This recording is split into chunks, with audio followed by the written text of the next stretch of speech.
I have often said this. मैंने कई बार ये कहा है, Before Jesus came to the earth, he was called the only begotten Son of God. God so loved the world that he gave his only begotten Son.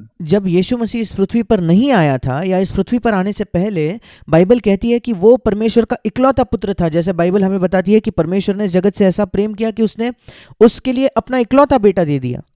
But after his resurrection, पर यीशु मसीह के पुनरुत्थान के बाद he is never called the only begotten. He's Bible में कभी भी यीशु मसीह को इकलौता पुत्र नहीं कहा गया है। called the firstborn. उसके आगे हमेशा बाइबल में उसे पहलौठा कहा गया है।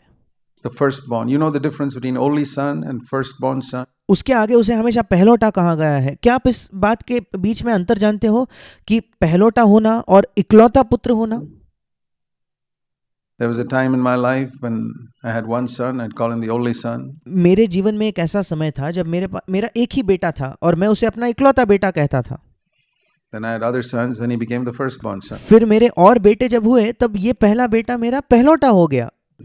It's the same with you. आपके साथ भी ऐसा ही है। If you have only one son, he's the only son. If you अगर एक ही बेटा है तो आप कहोगे ये मेरा इकलौता बेटा have है, more than one son, this is the firstborn son. पर एक से ज्यादा है तो आप कहोगे ये मेरा पहलौठा है, पहला बेटा है। That's what happened in the resurrection. पुनरुत्थान के दिन यही हुआ। One of the wonderful things, not only death was conquered and Satan was conquered, एक अद्भुत चीज जो पुनरुत्थान में हुई, केवल ये नहीं कि मृत्यु हरा दी गई और मृत्यु को जीत लिया गया और शैतान पर जीत हासिल कर ली गई, but that was the day when Jesus got brothers. पर वो दिन था जब यीशु मसीह को भाई मिल गए। And that's why the very first word he told Mary Magdalene was, "Go and tell my brothers."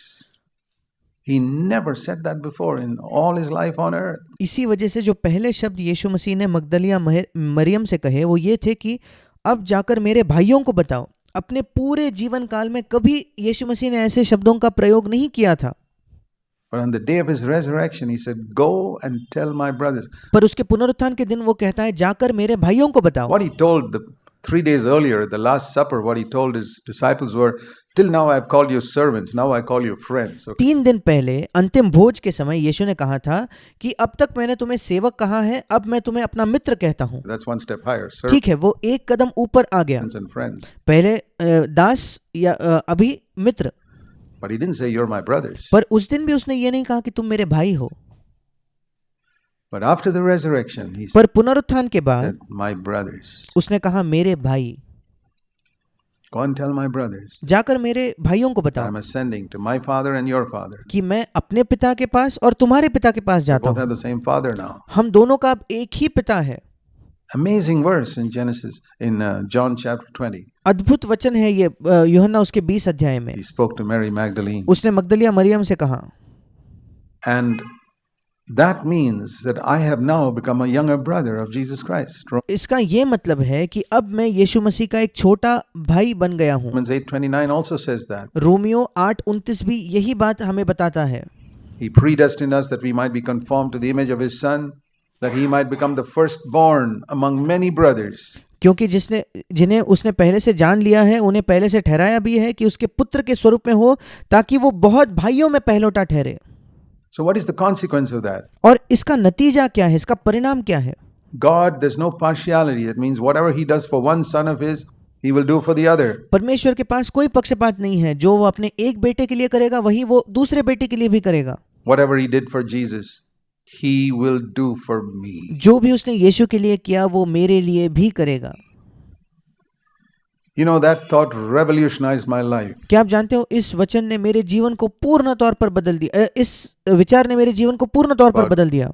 38 years ago. लगभग 38 वर्षों पहले, Somewhere around that time. उस समय After God filled me with the Holy Spirit. जब परमेश्वर ने मुझे एक दिन पवित्र आत्मा से भर The दिया wonderful things he revealed to me और कुछ अद्भुत चीजों का प्रकाशन मुझे दिया, was this, that God loved me as he loved Jesus. John 17:23. और उनमें से एक चीज ये थी कि परमेश्वर मुझसे वैसा ही प्रेम करता है जैसा उसने यीशु से किया।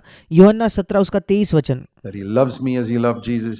कि वो मुझसे वैसा ही प्रेम करता है जैसे उसने यीशु से किया, And cares for me as he cared for Jesus. और मेरी वैसी ही वो देखभाल करेगा जैसे वो यीशु की करता था। That's the time I wrote that song. उसी समय मैंने वो गीत लिखा, He's done for Jesus, he'll do for you. जो उसने यीशु के लिए किया वो तुम्हारे लिए भी करेगा। It gripped my heart. As इस सत्य ने मेरे हृदय को जकड़ लिया। He cared for Jesus, He'll care for you. जैसे उसने यीशु मसीह की चिंता की, जैसे उसने यीशु मसीह की देखभाल की, वैसे वो मेरी करेगा।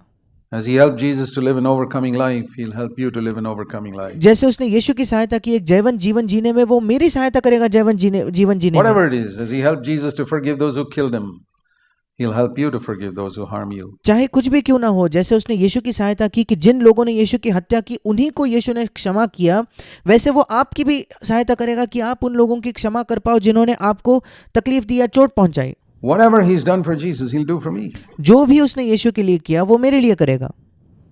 And as He cared for Jesus, और जैसे उसने यीशु मसीह की देखभाल की, as His eyes were upon Jesus, जैसे उसकी आंखें यीशु पर लगी थी from the beginning of His life till the end of His life, उसके जीवन के शुरुआत से उसके जीवन के अंत तक, it'll be upon me. वैसे ही उसकी आंखें मुझ पर होगी। We read of one instance in Luke chapter 4 where हम एक घटना पढ़ते हैं लूका रचित सुसमाचार उसके 4 अध्याय में, they interrupted Jesus in the synagogue जब यीशु मसीह आराधनालय में कुछ सिखा रहा था तो बीच में ही उसे रोक दिया while He was preaching and pulled Him down from the pulpit. जब वो प्रचार कर रहा था, उसको वहीं रोक कर उसको वहां से वो नीचे ले आए।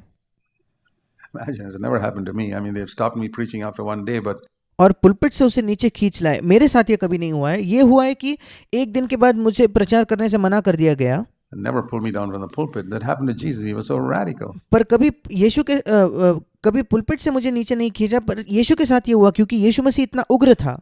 They pulled Him down from the pulpit and took Him to the cliff to throw Him down. और वे उसे उस पुलपिट से नीचे खींच लाए और उस चोटी पर ले गए जहां उसे वो मारना चाहते थे। Imagine 200 people catching a man and trying to throw him down a cliff, and it says, सोच कर देखिए 200 लोग एक व्यक्ति को खींचकर एक चोटी की ओर ले जाते हैं, एक पहाड़ पर ले जाते हैं जहां उसे वे मार देना चाहते हैं। Jesus just quietly walked and went. I don't know what happened, but something miraculous happened there. और उस वचन में लिखा है कि यीशु मसीह वहीं उनके बीच में से निकलकर चला गया। मैं नहीं जानता क्या हुआ, पर एक चमत्कारी चीज वहां हुई। No angel came and lifted him up. He just quietly went through. कोई स्वर्गदूत ने आकर उसे नहीं उठाया, वो चुपचाप उनके बीच से चलकर चला गया। I see God's eyes were on Jesus. मैं देखता हूं कि परमेश्वर की आंखें यीशु मसीह पर लगी थी। He was not supposed to die falling over a cliff. एक पहाड़ से गिरकर यीशु की मृत्यु नहीं होने वाली थी, And so God took him away from there. और इसलिए परमेश्वर उसे वहां से ले गया। It's a wonderful thing to know. ये एक अद्भुत चीज है इस बात को जानना।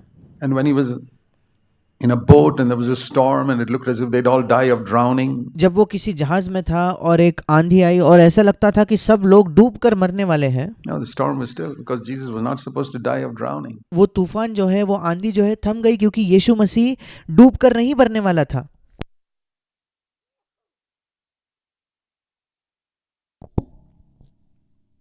He was supposed to die on a cross. उसे क्रूस पर मरना था।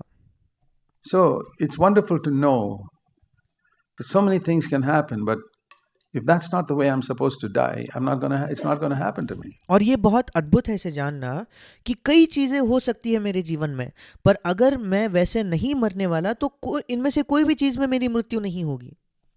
So that's why we don't live in fear of death. इसी वजह से हम मृत्यु के भय में नहीं जीते। I mean, if the Lord doesn't come before that, we'll have to die, but अगर प्रभु का आगमन नहीं होता तो उसके पहले तो हम निश्चित तौर पर मरेंगे। if you live rejoicing in the fact that God cares for you as He cared for Jesus, I'll tell you, you won't even, not only you won't die before your time, you पर अगर आप इस सत्य में आनंद करते हुए जियोगे कि आपके परमेश्वर आपकी वैसे ही देखभाल करेगा जैसे उसने यीशु की won't even die in some other way than you're supposed to die. कि ऐसा नहीं कि आपकी समय से पहले मृत्यु हो जाए, पर आप इस बात में भी विश्वास करोगे कि आपकी मृत्यु किसी और तरीके से भी नहीं होगी, उसी तरीके से होगी जैसे परमेश्वर चाहता है। That's why we don't have to live in fear of road accidents and plane accidents and cancer and इसी वजह से हमें इस डर में जीने की जरूरत नहीं कि सड़क पर दुर्घटनाएं या हवाई जहाज की दुर्घटनाएं या कैंसर के डर से। if that is the way God's determined to take you from home, that's fine. अगर परमेश्वर ने पहले से तय किया कि उसी मार्ग से वो आपको घर ले जाए तो फिर ठीक है। Take you home, that's fine, but अगर वो वैसे आपको घर ले जाएगा कोई बात नहीं। we don't live in fear that I may die in some other way. पर हम भय में नहीं जीते कि मैं कहीं किसी और तरीके से मेरी मृत्यु ना हो जाए। You know, the number of believers who are living in fear of ill health may take me away. क्या आप जानते हो कितने विश्वासी एक डर में जीते हैं कि कहीं मैं बीमार पड़कर मेरी मृत्यु ना हो जाए? What will happen if I die and I'm the only breadwinner in my house? How क्या होगा अगर मैं मर जाऊंगा और मैं इकलौता कमाने वाला व्यक्ति हूँ अपने घर में? will my wife survive without मेरी पत्नी कैसे these जिएगी? children? मेरे पत्नी मेरे बच्चों के साथ कैसे अपना गुजारा करेगी? You live in such fears? क्या आप ऐसे डर के साथ जीते हो?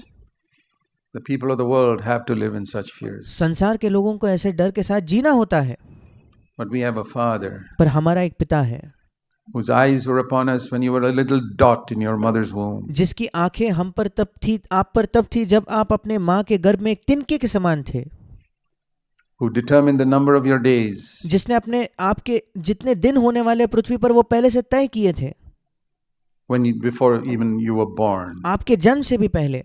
His eyes were upon Jesus. उसकी आंखें यीशु पर थी, Nobody could kill him. कोई यीशु को मार नहीं सकता था। Many times you read in John's Gospel, they came to capture him, यूहन्ना रचित सुसमाचार में आप कई बार पढ़ते हो कि वे यीशु को पकड़ने के लिए आए, but they could not capture him. पर वे उसे नहीं पकड़ पाए। You know why? क्या आप जानते हो क्यों? Not because they were not strong enough. There was ये नहीं कि उनके पास ज्यादा सामर्थ नहीं थी, soldiers who came. उनके पास सैनिक थे जो आते थे। One reason. एक ही You read in कारण, John 7, his hour had not yet come. एक ही कारण था, जैसे आप यूहन्ना रचित सुसमाचार उसके 7वें अध्याय में पढ़ते हो कि उसका समय या उसकी घड़ी अब तक नहीं आई थी। That's all. बस उतना ही। I like that. मैं इसे बहुत पसंद करता हूँ। I say, Lord, people can't do anything to me. मैं कहता हूँ कि प्रभु, लोग मेरे खिलाफ कुछ नहीं कर सकते। If your hour has not come, अगर आपने जो मेरे लिए समय तय किया है वो नहीं आया तो। I've had experiences like that in my own life, मेरे जीवन में ऐसे अनुभव मेरे रहे हैं where people have tried to harm me. जहाँ लोगों ने मुझे चोट पहुंचाने की कोशिश They की, couldn't. पर वे नहीं कर पाए। People tried to raid my house. They couldn't. कुछ लोग मेरे घर पर रेड करने की कोशिश की, नहीं हुआ, Because God took me away. क्योंकि परमेश्वर मुझे वहां से ले गया। The hour had not come. समय नहीं आया था, वो घड़ी नहीं आई थी। It's a wonderful thing to live in the will of God. ये एक अद्भुत चीज है कि हम परमेश्वर के इच्छा के बीच में जिए। You say, what do I have to fulfill to live like this? और फिर हम सोचेंगे कि मुझे क्या करना होगा, कौन सी शर्त पूरी करनी होगी इस प्रकार से जीने के लिए। Say, Lord, I want to live under your eyes all the time. कहिए, प्रभु, मैं तेरे आंखों के नीचे जीना चाहता हूँ, ऐसे जीना चाहता हूँ जब तेरी आंखें मुझ पर लगी हो। Never want to be in a place where your eyes are not there. मैं कभी ऐसे स्थान पर नहीं होना चाहता जहां तेरी आंखें न लगी हो। That's all. बस उतना ही।